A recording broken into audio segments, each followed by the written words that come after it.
नमस्कार दर्शक मित्रों, स्वागत है आपका बजट एनालिसिस कार्यक्रम में दिव्यांग न्यूज़ चैनल पे। आज हमारे साथ बजट का एनालिसिस करने का, उसका विश्लेषण करने के लिए उपस्थित है जाने माने चार्टर अकाउंटेंट ईरेश दलाल। तो स्वागत है सर आपका हमारे इस चैनल के थैंक यू। माध्यम से। आप बजट का, आज का जो बजट पेश हुआ है पार्लियामेंट में, उसके बारे में एक ओवरऑल व्यू आपके दृष्टिकोण से ज़रा हमारे दर्शकों को बताइए। जी ज़रूर। जैसा कि हम सब जानते थे कि ये इंटरिम बजट है और मेजर चेंजेस कोई एक्सपेक्टेड नहीं थे इसके अंदर, तो फिर भी मगर उन्होंने जो चेंजेस किए हैं हमारे फाइनेंस मिनिस्टर ने, वो ज़्यादातर आम आदमी को, यानी कि कॉमन मैन को, जो मिडिल क्लास है उनको ज़्यादा बेनिफिट हो, लार्ज स्केल पे बेनिफिट हो मिडिल मैन को, उस तरह से उन्होंने ये सब जो भी प्रोविजंस में चेंजेस किए हैं वो उनके लिए है। ये जो मध्यम लक्षी बजट इसको कहेंगे कि जो मिडिल क्लास फैमिलीज़ हैं उसको ज़्यादा ये अफेक्ट करेगा और उनके लिए ज़्यादा प्रावधान किया गया है, लेबर क्लास के लिए प्रावधान किया गया। तो इसके अहम मुद्दे जो हैं उसके ऊपर हम बारीकी नज़र डालेंगे। पहला मुद्दा ये है कि जो टैक्स एग्जम्पशन है, तो 5 लाख तक जो इनकम है वो टैक्स एग्जम्प्टेड है, ऐसा एक प्रावधान है। लेकिन उसके अंदर उसकी क्या बारीकियाँ हैं वो थोड़ा सा समझाइए हमें। एक्चुअली अभी जो सब लोग समझ रहे हैं कॉमन मैन कि भाई जो बेसिक एग्जाम्पशन लिमिट है वो 5 लाख कर दी गई है, मगर ऐसा नहीं है। उन्होंने क्लियर कट बोला है कि अगर 5 लाख तक की टैक्सेबल इनकम होगी तो जितना टैक्स आएगा उतनी वो रिबेट दे देंगे। इसका मतलब ये है कि आपकी 5 लाख से कम इनकम है तो आपको कुछ भी टैक्स नहीं भरना है, जितना टैक्स आता है उतना फुल आपको रिबेट मिल जाएगा। मगर अगर आपकी इनकम 5 लाख से ज़्यादा है तो आपको जो रेगुलर टैक्स आता है वही आपको भरना है। जैसे 2.5 लाख तक कुछ भी नहीं, 2.5 लाख से 5 लाख तक 5%, 5 लाख से 10 लाख तक 20% और 10 लाख से ऊपर 30% और 4% जो सेस होता है वो। तो ये जो शायद कुछ कन्फ्यूजन है अभी, मगर उन्होंने क्लियर कट बोला है कि वो टैक्स रिबेट देंगे, उन्होंने कोई बेसिक एग्जाम्पशन लिमिट नहीं बढ़ाई है। तो ये एक गलत फहमी है जो आपने अभी क्लियर की। हाँ जी। सैलरीड जो एम्प्लॉयज़ हैं उनके लिए क्या प्रावधान है? सैलरी एम्प्लॉय के लिए ज़्यादा मेनली एक ही, उनको जो स्टैंडर्ड डिडक्शन मिलता था, जो पिछले साल 40,000 उन्होंने इंट्रोड्यूस किया था, वो बढ़ा के इस बार 50,000 किया है। तो 10,000 और स्टैंडर्ड डिडक्शन सैलरीड एम्प्लॉय को मिलेगा।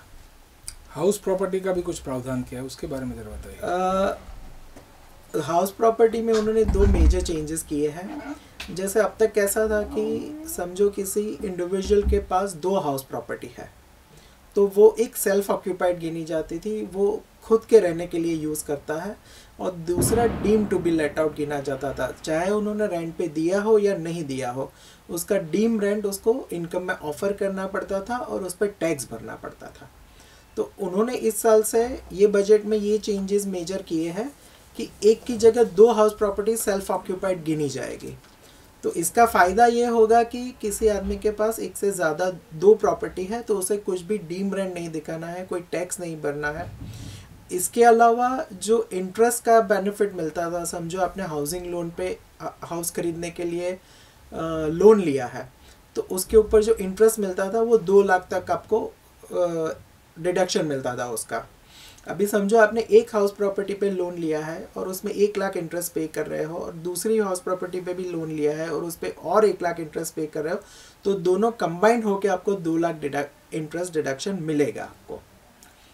बिल्डर की इन्वेंट्री स्टॉक जो है उसका कुछ प्रावधान किया है?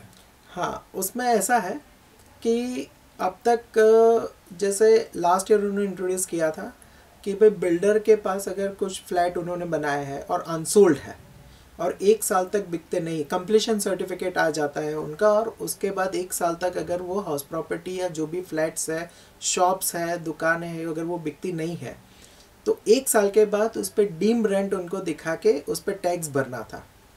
तो जो वो 1 साल की अवधि थी वो उन्होंने बढ़ाकर 2 साल कर दी, यानी कि बिल्डर को अभी 2 साल मिलेंगे अपना जो स्टॉक है, रेडी स्टॉक है, वो बेचने के लिए। वो पिछले साल तक 1 साल ही मिलता था। कैपिटल गेन के भी कुछ अच्छे प्रावधान किए गए इस बार। कैपिटल गेन में उन्होंने, जैसा कि मैंने कहा कि आम आदमी को उन्होंने काफ़ी ध्यान में रखा है इस बार, तो मेनली सेक्शन 54 में उन्होंने एक मेजर चेंजेस किया है।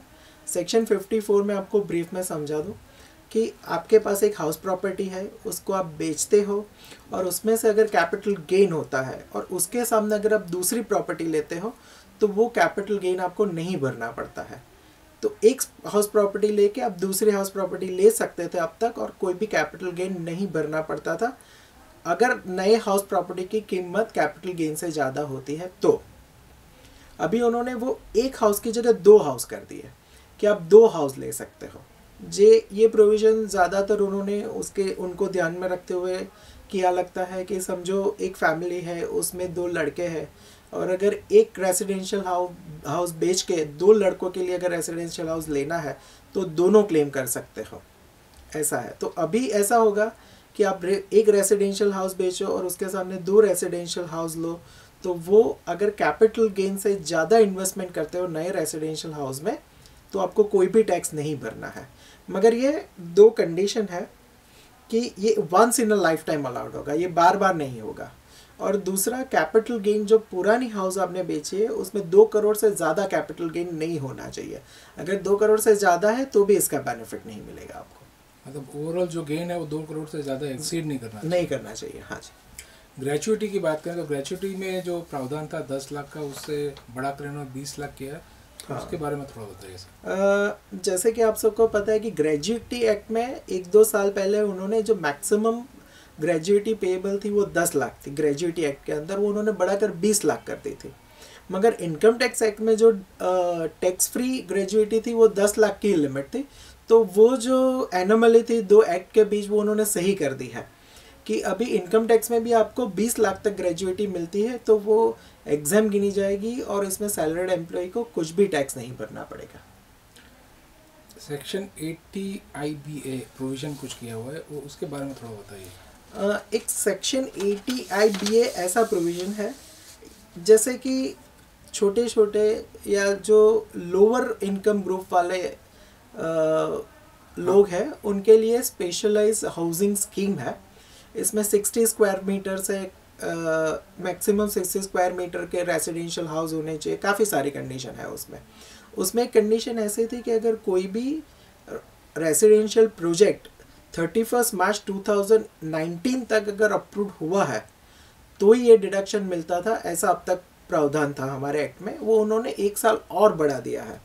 तो अभी 31 मार्च 2020 तक अगर कोई भी प्रोजेक्ट ये जो स्कीम है 80 IB की उसके हिसाब से बनाएंगे और अप्रूव्ड होगा आपका कॉरपोरेशन में उस हिसाब से, तो उस प्रोजेक्ट में कोई भी टैक्स भरना नहीं है। उसमें से जो भी मुनाफा होगा वो 100% टैक्स फ्री होगा। TDS में भी कुछ करेक्शंस आए हैं। TDS में 2 मेजर करेक्शन है। जैसे 194A एक सेक्शन है जिसमें इंटरेस्ट आप अर्न करते हैं, आपने समझो बैंक में है, पोस्ट ऑफिस में है, उसमें आपने FD रखी है, सेविंग्स इंटरेस्ट है, तो आपको 10,000 तक की अगर सालाना इनकम होती थी तो कोई TDS नहीं कटता था। 10,000 के ऊपर अगर इनकम होती थी तो आपका 10% TDS कटता था अब तक। अभी वो लिमिट जो 10,000 थी वो उन्होंने बढ़ाकर 40,000 कर दी, यानी कि अभी 40,000 तक की इंटरेस्ट इनकम आपकी सेविंग्स बैंक FD बैंक में, पोस्ट ऑफिस में डिपॉजिट है, उसमें से जो भी इंटरेस्ट इनकम होगी आपकी वो 40,000 तक होगी तो कोई TDS नहीं कटेगा। इसका मेन बेनिफिट उनका ये कहना है कि भाई जो गृहिणी है, छोटे छोटे लोग हैं, वो कुछ पैसे बचा के बैंक में रखते हैं या पोस्ट ऑफिस में रखते हैं और उनकी इनकम अगर 25,000 30,000 होती थी, उनका TDS कट जाता था और वो TDS क्लेम करने के लिए उनको रिटर्न भरना पड़ता था, तो वो काफ़ी परेशानी थी छोटे लोगों को। तो वो दूर करने के लिए उन्होंने ये लिमिट 10,000 से 40,000 कर दी है। ये बहुत अच्छा प्रावधान है।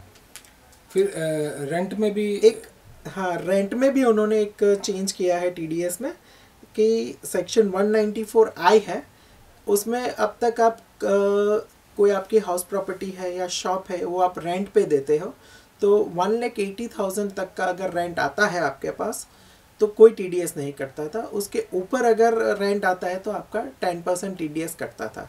वो जो 1,80,000 लिमिट थी उन्होंने 1,80,000 से बढ़ा के 2,40,000 कर दी है, यानी अभी 2,40,000 तक की आपकी रेंट इनकम सालाना होगी तो कोई TDS नहीं कटेगा, उससे ऊपर होगी तो ही कटेगा TDS आपका। कि आगे जो इन्होंने जो प्रावधान किए हैं वो जो असेसमेंट है वो भी 24 आवर्स में होगा, और उसके जो जो प्रावधान किया वो थोड़ा सा समझाइए। हाँ, एक उन्होंने प्रोसीजरल 2 चेंजेस अच्छे किए हैं। एक ये है कि उनका ये कहना है कि भाई वो रिटर्न जो हम भर रहे हैं अभी वो प्रोसेस होने में टाइम लगता है, फिर भी अभी तो काफ़ी टाइम कम हो गया।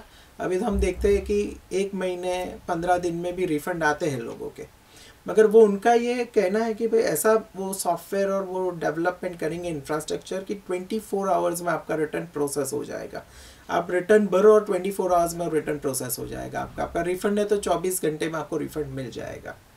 एक ये अच्छा प्रोविज़न है, ये अभी इम्प्लीमेंट होगा, इसके लिए इंफ्रास्ट्रक्चर वगैरह वो लोग रेडी कर रहे हैं। दूसरा एक मेजर चेंजेस है वो टैक्स असेसमेंट में कर रहे हैं। जैसे स्क्रूटिनी असेसमेंट में जब आपका केस सिलेक्ट होता है तो पहले क्या था कि आपको इनकम टैक्स ऑफिस जाना था, ऑफिसर के पास आपको सबमिशन फिजिकली देना पड़ता था, सब पेपर्स देने पड़ते थे।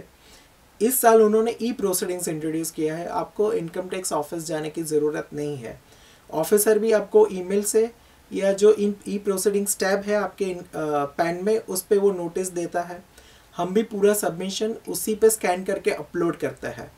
तो हमें इनकम टैक्स ऑफिस जाने की या इनकम टैक्स ऑफिसर से मिलने की कोई ज़रूरत नहीं है। इस साल भी उन्होंने ये किया है, मगर इसको और वो लोग अच्छी तरीके से इम्प्लीमेंट करेंगे। जैसे इसके अंदर एक नोडल ऑफिसर होगा, तो एसएससी को जो भी कम्युनिकेशन करना है एसेसिंग ऑफिसर के साथ वो नोडल ऑफिसर ही के थ्रू ही होगा। एसएससी को पता नहीं चलेगा कि एसेसिंग ऑफिसर कौन है, और एसेसिंग ऑफिसर को पता नहीं चलेगा कि एसएससी कौन है। जो भी नोटिस आएगा वो एसेसिंग ऑफिसर नोडल ऑफिसर को भेजेंगे, नोडल ऑफिसर एसएससी को भेजेगा। एसएससी को जो भी रिप्लाई देना है वो नोडल ऑफिसर को भेजेगा और नोडल ऑफिसर एसेसिंग ऑफिसर को भेजेगा।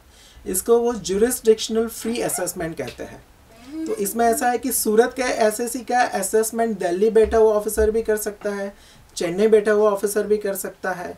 तो पूरी ट्रांसपेरेंसी होगी कि इसमें कोई भी गलत तरीके का कोई भी इन्फ्लुएंस नहीं हो असेसमेंट में, और जो भी है वो फेयर एंड ट्रू व्यू पे हो। पूरा एक बैरियर खड़ा कर दिया, जो एसएससी हो उसको ये करप्शन से उसको बच सकते हैं। मेजर जो चेंजेस थे वो बहुत ही लिमिटेड चेंजेस थे। इस बार इंटरिम बजट है, गवर्नमेंट अभी चेंज होगी, उसको ध्यान के में लगते हुए इंटरिम बजट था। बहुत कम चेंजेस किए हैं मगर बहुत इफ़ेक्टिव चेंजेस किए हैं, जो छोटे छोटे आदमी को या मिडिल क्लास को काफ़ी बेनिफिट रहेगा इसके अंदर।